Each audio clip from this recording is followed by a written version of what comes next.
Alright folks, today we're diving into a riveting topic. Why American and European cars are like apples and oranges, right? It's fascinating to see how and why these two regions take such different roads, both literally and metaphorically, in automotive design and engineering. We're talking about everything from power to practicality, and how culture, history, and even regulations shape these differences. Oh wow, that's interesting.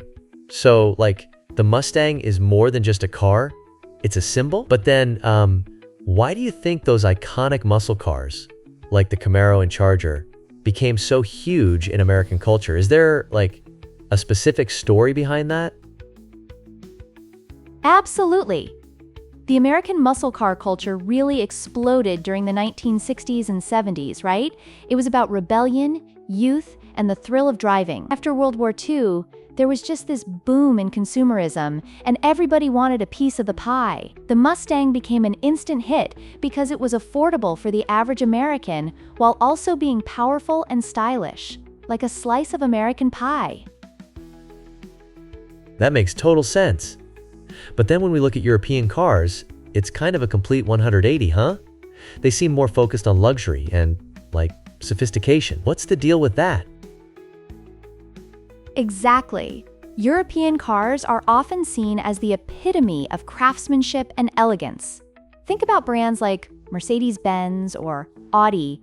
They're like the epitome of class, right? Their designs focus on compactness and efficiency, which stems from their unique market needs. European cities tend to have tighter streets and higher fuel costs, so it makes sense they'd prioritize smaller, more eco-friendly options. That's super cool. So it's almost like their environment shaped the cars? I can see how fuel efficiency would be a huge deal if you're paying a fortune to fill up, right? But tell me more about regulations. Is it true that US regulations are, way more relaxed than theirs? Yes, totally. In the US, regulations on vehicle size and safety features allow for larger vehicles that prioritize power. You know, the bigger the engine, the better, right? But in Europe, the focus shifts towards safety, emissions, and fuel efficiency. They want cars that are not just powerful, but also cleaner and more sustainable. This dynamic creates an innovative spirit among manufacturers. Oh wow, so it's like a tug of war between performance and practicality. But what about consumer preferences? Do Americans really prefer bigger, roomier cars?